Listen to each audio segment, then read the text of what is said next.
আসসালামু আলাইকুম। সবাইকে শুভেচ্ছা জানাচ্ছি। মাসুম মাহবুব। দেখছেন ওপেন দ্য ইউটিউব চ্যানেল এবং মাসুম মাহবুব ফেসবুক পেজ।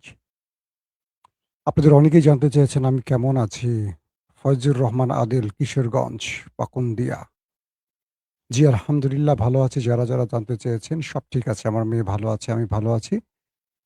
আ দর্শক, বেশ কিছু গুরুত্বপূর্ণ খবর আছে। এক ভাই কমেন্ট করছেন আর্মেনিয়া থেকে। আর্মেনিয়া কি আমাদের মানুষ আছে বাংলাদেশের? আর্মেনিয়া থেকে দেখছেন। এ মানিনুর পাহাড় কারো নাম হয়। আর্মেনিয়া থেকে যে ভাই দেখছেন, কত বছর আছেন আর্মেনিয়াতে, কেমন অবশ্যই জানাবেন। দর্শক, চলুন আমরা বেশ কিছু গুরুত্বপূর্ণ খবর নিয়ে বসছি আজকে। আপনাদেরকে আজকে দুর্দান্ত কিছু খবর দিতে পারবো আশা করি। আপনারা কি ইরানের খবর আরো দেখতে চান কিনা? নাকি আমরা প্রসঙ্গ পরিবর্তন করব সেটাও আমাকে কমেন্ট করে জানাবেন। প্রথম যে গুরুত্বপূর্ণ খবর, মুজতফা খামেনি অবশেষে পৃথিবীকে আবারও একটা কাঁপুনি দিল তার একটা স্টেটমেন্ট দিয়ে, এক বক্তব্যে। আমেরিকা সহ পুরো মধ্যপ্রাচ্য বিশ্বকে কাঁপিয়ে দিয়েছেন। ২ নম্বর গুরুত্বপূর্ণ খবর, মার্কিন একটি রণতরী পালিয়ে গেল না ফেরত গেল? যেটি এসছিল ইরানকে ধ্বংস করতে সেটি এখন নাকি নিজেই ব্যর্থ হয়ে চলে যাচ্ছে। ৩ নম্বর গুরুত্বপূর্ণ খবর, মধ্যপ্রাচ্যে একের পর এক মার্কিন উপস্থিতি বাড়ছে, যুদ্ধের প্রস্তুতি পাশাপাশি। ইরান যেকোনো সময় আমেরিকার ওয়ারশিপে আক্রমণ চালাবার ঘোষণা দিয়েছে। ৪ নম্বর গুরুত্বপূর্ণ খবর, মধ্যপ্রাচ্য থেকে আমেরিকাকে বিদায় নিতে হচ্ছে এবং ইরান বলেছে মধ্যপ্রাচ্যকে পাক করা হবে আমেরিকা মুক্ত করে। চলুন আপনাদেরকে আমি এই গুরুত্বপূর্ণ খবরগুলো দেব, পাশাপাশি ইমরান খানের খবরটাও দিতে চাই। প্রথমে আমি ইমরান খানের খবর দিয়ে চলে যাব ইরান আমেরিকা প্রসঙ্গে। পাকিস্তানের এই মুহূর্তে যতগুলো জরিপ হয়েছে প্রত্যেকটি জরিপে সবচেয়ে জনপ্রিয় নেতার নাম ইমরান খান। সর্বশেষ যে জরিপটি হয়েছিল সেখানে ইমরান খানের জনপ্রিয়তা ছিল ৮০% এর উপরে এবং ইমরান খান সর্বশেষ যে নির্বাচনটি হয়েছিল সেই নির্বাচনে ইমরান খানের দল পিটিআই একাই ২০০ আসন লাভ করেছে, যেটা পুলিং রেজাল্ট অনুযায়ী, ডিসি অফিসের না। অর্থাৎ ভোট কেন্দ্রের ফলাফল অনুযায়ী এটা হলো রাইট, যেটাকে বলে ফ্রম 45। কিন্তু ইমরান খান ক্ষমতার বাইরে আছেন, কারণ ইস্টাবলিশমেন্ট ইমরানকে ক্ষমতায় বসতে দেয়নি। সবসময় ইস্টাবলিশমেন্ট তার পুতুলকে ক্ষমতায় বসায়, যাকে দিয়ে রাষ্ট্র কন্ট্রোল করা যায়, লুটপাট করা যায়, তাদের ইচ্ছা বাস্তবায়ন করা যায়। এটা বাংলাদেশেও হয়। বাংলাদেশের জনগণের ভোটে খুব কমই নির্বাচিত হয়। হয় ওই দেশ যা চায় আর আমাদের দেশের ইস্টাবলিশমেন্ট যা চায়। এটা বাংলাদেশের সচেতন মহল মোটামুটি ভালো করে জানেন। তো ইমরান খানকে নিয়ে একের পর এক অ্যাডভেঞ্চার করে আসিম মনির। প্রথমে কামার জাভেদ বাজওয়া, তারপর আসে আসিম মনির, যার সেনা চাকরি, সেনাবাহিনীর চাকরির মেয়াদ শেষ হয়ে যায়।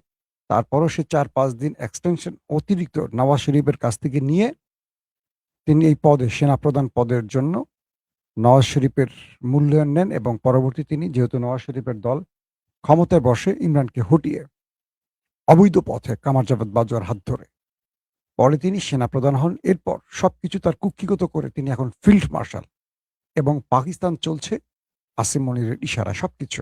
শাহবাজ শরীফ পুতুল প্রধানমন্ত্রী, একেবারে পুতুল। অনেক দেশে পুতুল প্রধানমন্ত্রী থাকে। কখনো, কখনো দেখবেন কোনো দেশের স্বরাষ্ট্রমন্ত্রী প্রধানমন্ত্রী, কিন্তু প্রধানমন্ত্রী থাকে একজন নামমাত্র। আবার কোনো দেশে দেখবেন যে অমুক ব্যক্তি প্রধানমন্ত্রী, এরকম অনেক দেশে থাকে। তো পুতুল প্রধানমন্ত্রী শব্দটা এখন আমরা আমাদের আশপাশে অনেক জায়গায় দেখি। তো পাকিস্তানের ক্ষেত্রেও এরকম আছে যে আসিম মনিরই কার্যত রাষ্ট্রের সব। শাহবাজ শরীফ পুতুল প্রধানমন্ত্রী।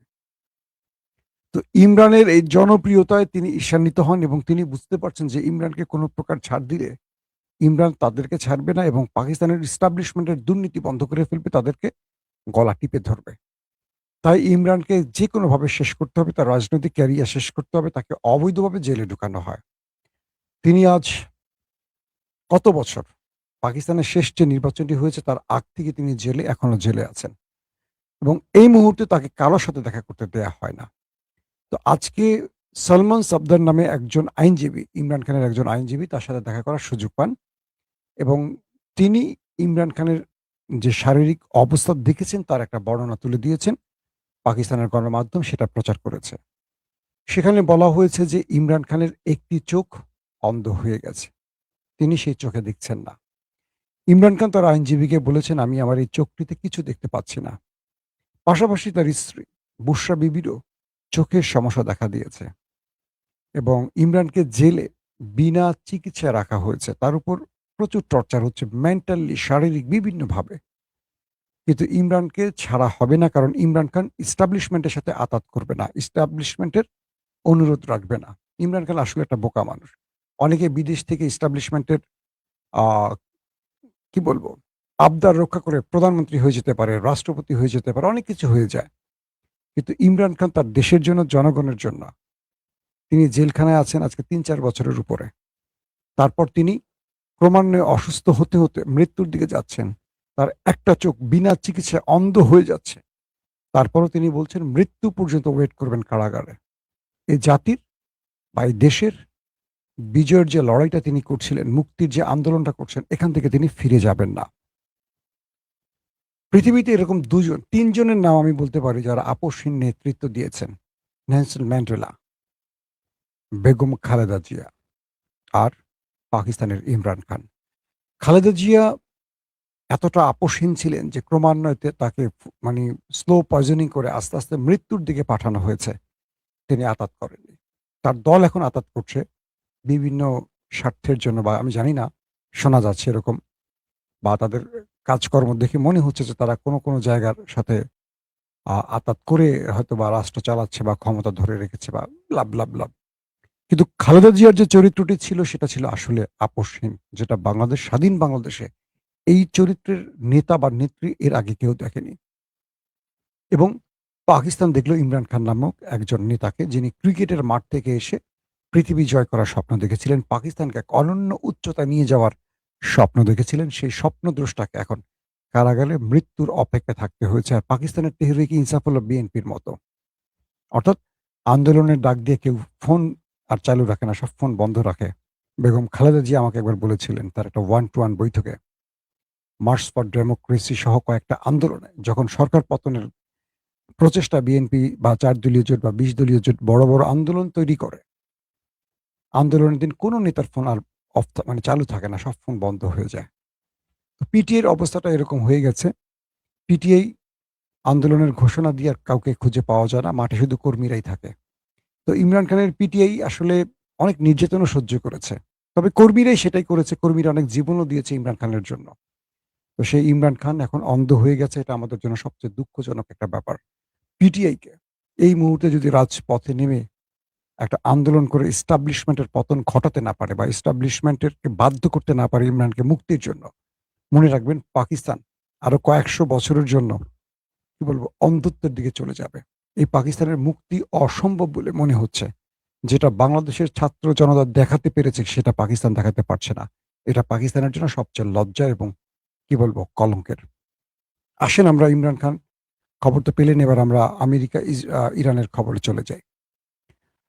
মার্কিন প্রেসিডেন্ট ইরানে আক্রমণের জন্য ডার্ক ঈগল নামে সবচেয়ে ভয়ংকর মিসাইল কল করেছে। অর্থাৎ ইরানের বিরুদ্ধে ডার্ক ঈগল এই মিসাইলটি ব্যবহারের জন্য তিনি মধ্যপ্রাচ্যে এই হাইপারসনিক মিসাইলটিকে আনছেন। এটি খুব ভয়ংকর একটি মিসাইল। এটার অনেক বর্ণনা আমি দেখলাম আজকে ওয়েবসাইটে বসে। তার মানে আমেরিকা ইরানের সাথে একটা বড় গেইমে নামার চেষ্টা করছে। আমেরিকার সামনে আর কোনো পথ খোলা নেই।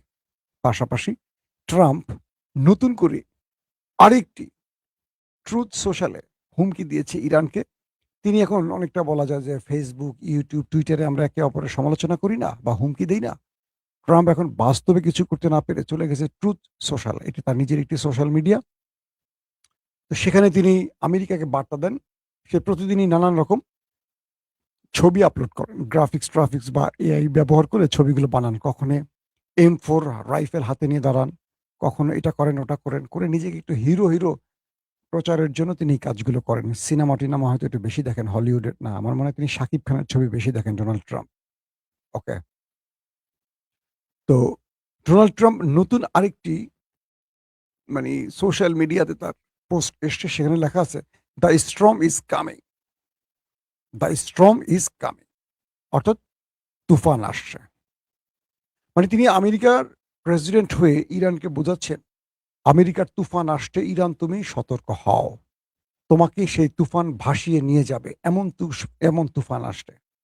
এর আগে বলছিল নো মোর গাইস, আপনি শুনেছেন তো, যে তিনি সেখানে বলেছিলেন যে আমি যতটা ভালো দেখছেন ততটা ভালো না, খারাপ মানুষ হয়ে ইরানকে কিছু দেখাবেন, তার একটা M4 রাইফেল হাতে নিয়ে।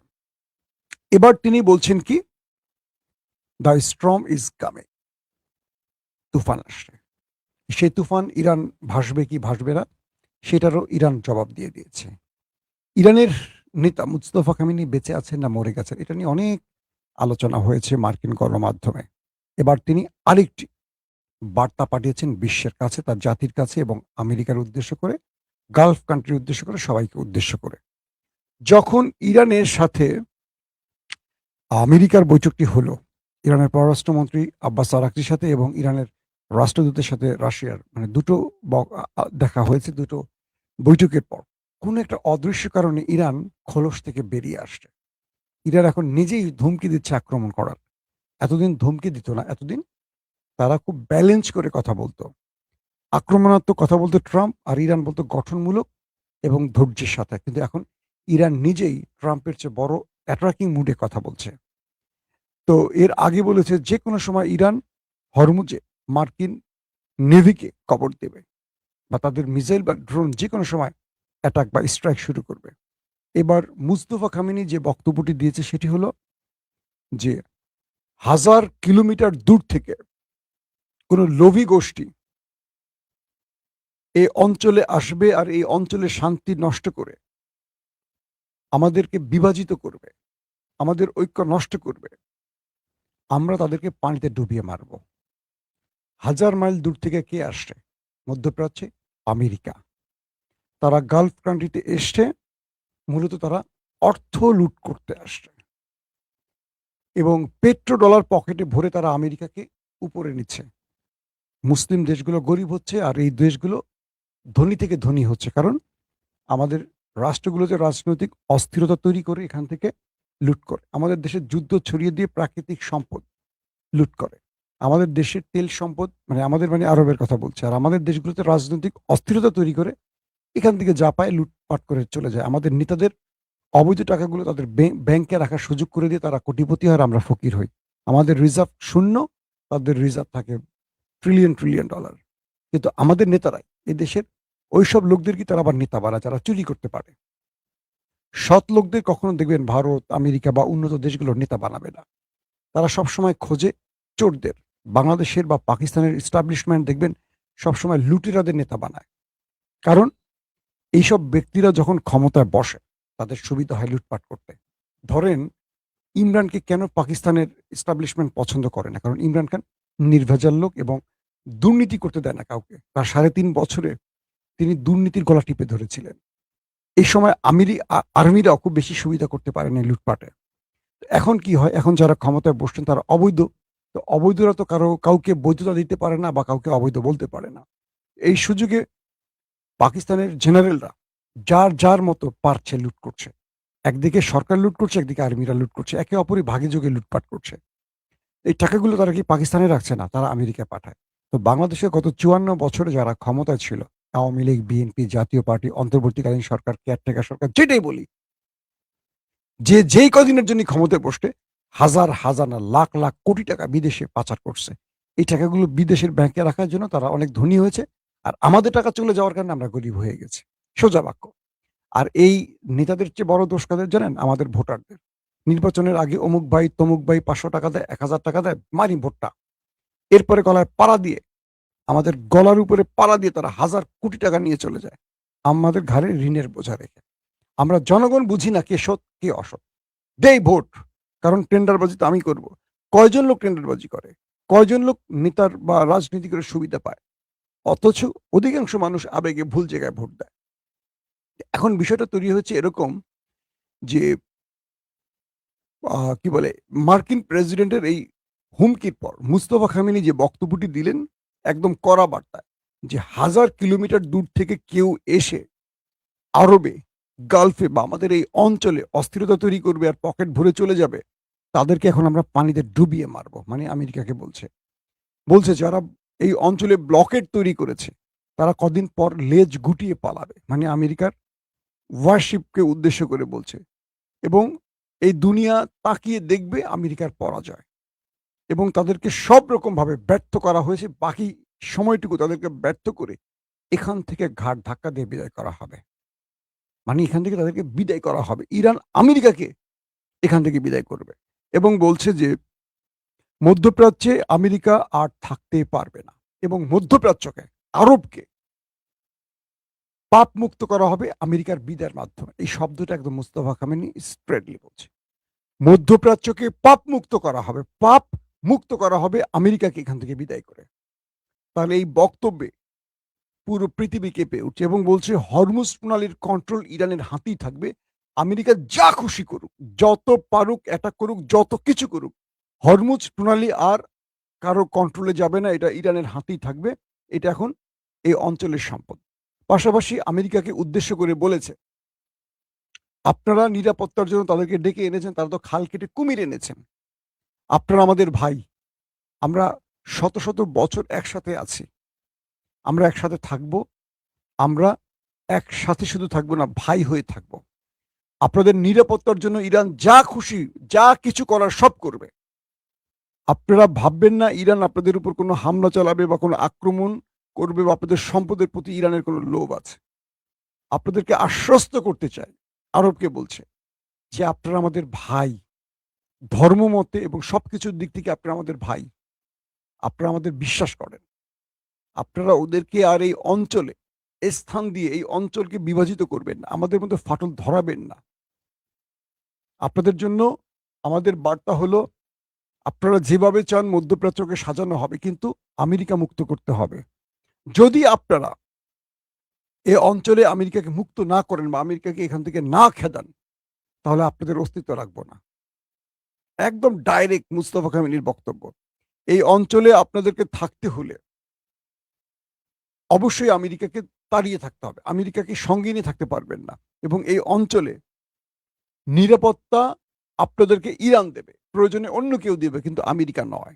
অর্থাৎ আরবদের নিরাপত্তা, যে আরবরা ইরানের ভয়ে আমেরিকাকে ডেকেছে, সেই ইরান এখন বলছে যে তোমাদেরকে আমরা নিরাপত্তা দিব, ইরান নিরাপত্তা দেবে।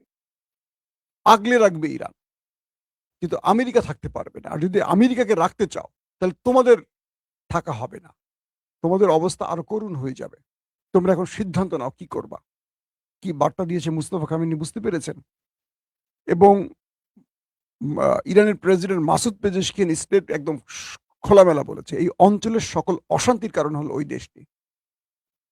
এই অঞ্চলে শান্তির কোনো কিচ্ছু মানে অশান্তির কিছু ঘটেনি। তারা যুদ্ধ শুরু করলো।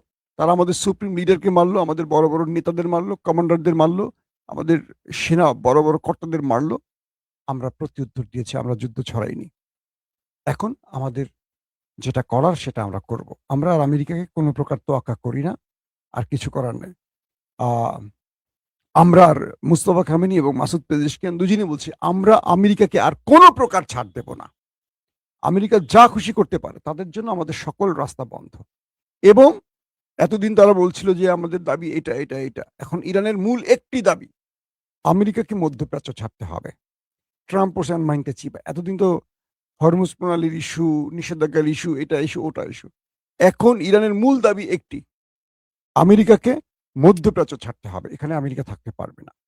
এখন প্রশ্ন করতে পারেন হঠাৎ করে ইরান এত হার্ড লাইনে গেল কেন?